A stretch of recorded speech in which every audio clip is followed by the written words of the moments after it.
हमारे साथ जो हमारे गेस्ट मौजूद है, air vice marshal retired Ejaz Mahmood Malik साहब मौजूद हैं। मैं आपसे सबसे पहले ये जानना चाहूंगी कि हमारे अभी 1 साल मुकम्मल होने के बाद हमने अपनी पाक फिजाइया को कितना स्ट्रेंथन किया है, और उसके बाद आई एम श्योर इंडिया ने भी राफेल और बाकी तमाम बहुत से मुआहिदे किए हैं, लेकिन अभी भी ऐसे क्या टेक्नोलॉजीज हैं, ऐसे क्या मिसाइल हैं जिस पर अभी भी हमें सुप्रियोरिटी है?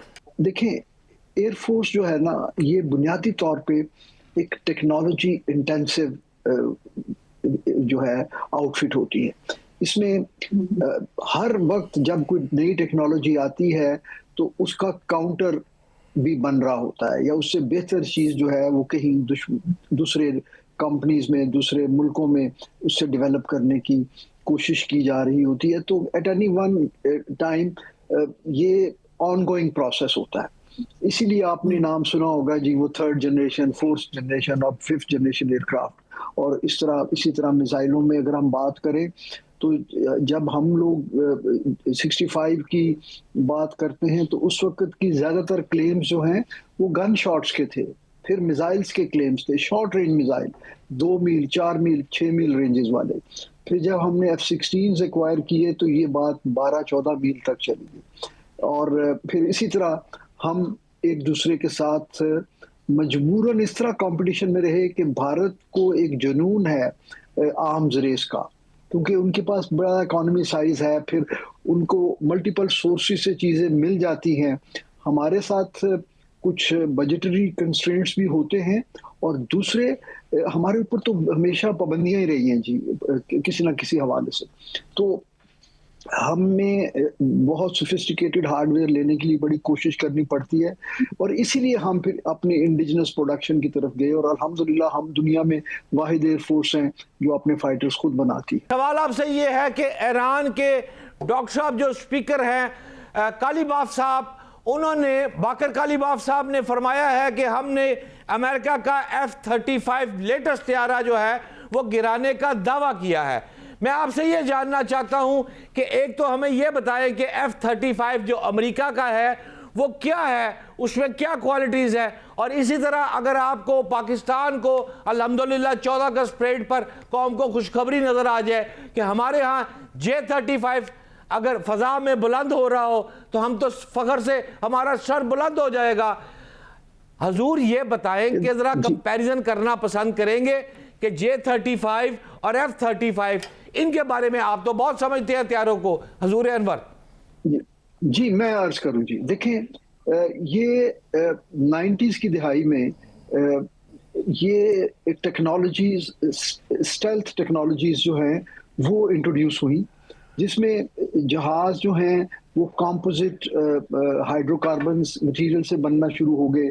और उसके बाद ये चीज़ एक चैलेंज था कि जहाज़ के अपने साइज़ की वजह से वो जो एनर्जी वापस बाउंस बैक होती थी, तो वो रेडार्स के ऊपर उसका क्रॉस सेक्शनल एरिया जो है वो एक्सपोज होता था, और दूर से दुश्मन को पता चल जाता था कि उसके ऊपर स्ट्राइक आने वाली है। तो इसके ऊपर सोच विचार के बाद फिर ये स्टेल्थी फीचर डिज़ाइन के भी और उसके मटेरियल के भी, और फिर उसके ऊपर पेंट्स भी इस तरह के किए जाते हैं कि जहाज देर तक जो है वो डिटेक्ट ना हो, और वो अपने इतना करीब टारगेट के पहुंच जाए बगैर डिटेक्ट हुए, ताकि उसको सरप्राइज का एलिमेंट जो है वो दुश्मन के खिलाफ इस्तेमाल किया जाए।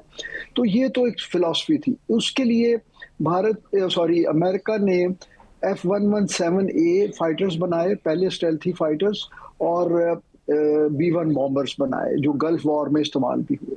और फिर उस दौरान वो F-22 रैप्टर्स इस्तेमाल कर रहे थे, और फिर होते होते F-35 तक वो पहुंचे, जिसको अब हम ट्रूली फिफ्थ जनरेशन एयरक्राफ्ट कहते हैं। इसमें क्या चीज़ें हैं बेहतर हैं? एक तो ये है कि ये स्टेल्थी एयरक्राफ्ट है, यानी इसको डिटेक्ट करना बहुत मुश्किल है। कुछ रेडार्स पे ये बहुत मुश्किल, कभी हाईएस्ट डिग्री आप कह लीजिए कि बहुत देर से होता है, लेकिन अब ऐसे रेडार्स हैं जिससे स्टेल्थी एयरक्राफ्ट भी डिटेक्ट किए जा सकते हैं। तो दूसरा ये है कि ये जो इसके ऑनबोर्ड एवियोनिक्स हैं वो बहुत सोफिस्टिकेटेड है। फिर तीसरी बात ये है कि ये जो वेपन्स कैरी करते हैं अब उनकी रेंजेस बहुत बढ़ गई। तो जैसे मैंने आपके पिछले सवाल के जवाब में जो बात हुई कि इसको एयर फोर्स की टर्मिनोलॉजी में फर्स्ट शॉट कैपेबिलिटी कहते हैं कि आप दुश्मन के आमने सामने हुए तो कौन अब ऐसा इक्विपमेंट रखता है या ऐसी महारत रखता है कि वो पहले शूट कर सके, क्योंकि ये आमने सामने आ रहे होते हैं। तो वो फर्स्ट शॉट कैपेबिलिटी हम भारत के साथ भी कंटेस्ट करते रहे और अब अल्लाह का फजल है कि हम उस स्टेज पे पहुंचे कि हमारे पास जो first shot capability PL-15 missile की सूरत में हमें मिली और वो हमने इस्तेमाल किए, तो भारत के लिए सरप्राइज था। तो ये बिल्कुल ठीक हो। इसी तरह F-35 के मुकाबले में चाइना ने J-35 एयरक्राफ्ट बनाया है जो हम जंग से पहले ही टेस्ट एंड ट्रायल के मराहल से गुजर चुके थे। अब इंशाल्लाह उम्मीद की जा सकती है कि बहुत जल्द वो इंडक्ट हो हम एक्वायर कर लेंगे इंडक्शन प्लान में, और फिर अगला फेज उसका ट्रेनिंग और कॉम्बैट रेडीनेस का है। वैसे भी मलिक साहब, जो हमारे जंग के दिनों में ये बात तो बहुत ज्यादा फेमस थी कि चाइना की जितनी टेक्नोलॉजी की एडवर्टाइजमेंट हमने कर दी है ना उनकी सूरत में, इतना तो शायद चाइना को कभी भी इस तरीके से उनकी टेक्नोलॉजी का पता ना होता। तो ये भी एक, और अभी भी अगर स्टेल्थ टेक्नोलॉजी हमें वो प्रोवाइड कर रहे हैं तो आई एम श्योर उनको पता है कि ये कैपेबल हाथों में जा रहा है। अदरवाइज राफेल जैसे लेटेस्ट टेक्नोलॉजी का भी इंडिया ने जो हाल कर दिया था वो भी हमारे सामने ही है। सवाल आपसे ये है कि ईरान के डॉक्टर साहब जो स्पीकर हैं कालीबाफ साहब, उन्होंने बाकर कालीबाफ साहब ने फरमाया है कि हमने अमेरिका का F-35 लेटेस्ट तैयारा जो है वो गिराने का दावा किया है। मैं आपसे ये जानना चाहता हूं कि एक तो हमें ये बताएं कि F-35 जो अमेरिका का है वो क्या है, उसमें क्या क्वालिटीज़ है, और इसी तरह अगर आपको पाकिस्तान को अल्हम्दुलिल्लाह 14 अगस्त परेड पर कौम को खुशखबरी नज़र आ जाए कि हमारे यहाँ J-35 अगर फ़ज़ा में बुलंद हो रहा हो तो हम तो फ़ख्र से हमारा सर बुलंद हो जाएगा। हजूर ये बताएं कि ज़रा कंपैरिजन करना पसंद करेंगे कि J-35 और F-35 इनके बारे में आप तो बहुत समझते हैं तैयारों को, हजूर अनवर। जी मैं अर्ज करूं जी, देखें ये 90s की दिहाई में ये टेक्नोलॉजीज, स्टेल्थ टेक्नोलॉजीज जो हैं वो इंट्रोड्यूस हुई, जिसमें जहाज जो हैं वो कंपोजिट हाइड्रोकार्बन्स मटेरियल से बनना शुरू हो गए।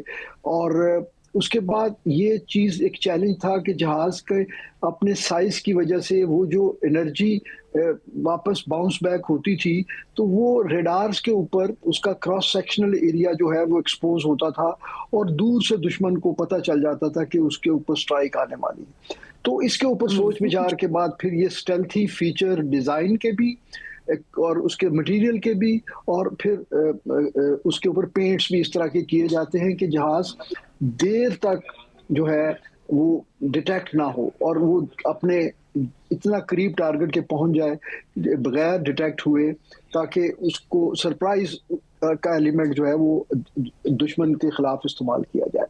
तो ये तो एक फिलॉसफी थी। उसके लिए अमेरिका ने F-117A फाइटर्स बनाए, पहले स्टेल्थी फाइटर्स, और B-1 बॉम्बर्स बनाए जो गल्फ वॉर में इस्तेमाल भी हुए, और फिर उस दौरान वो F-22 रैप्टर्स इस्तेमाल कर रहे थे, और फिर होते होते F-35 तक वो पहुंचे, जिसको अब हम ट्रूली 5th जनरेशन एयरक्राफ्ट कहते हैं।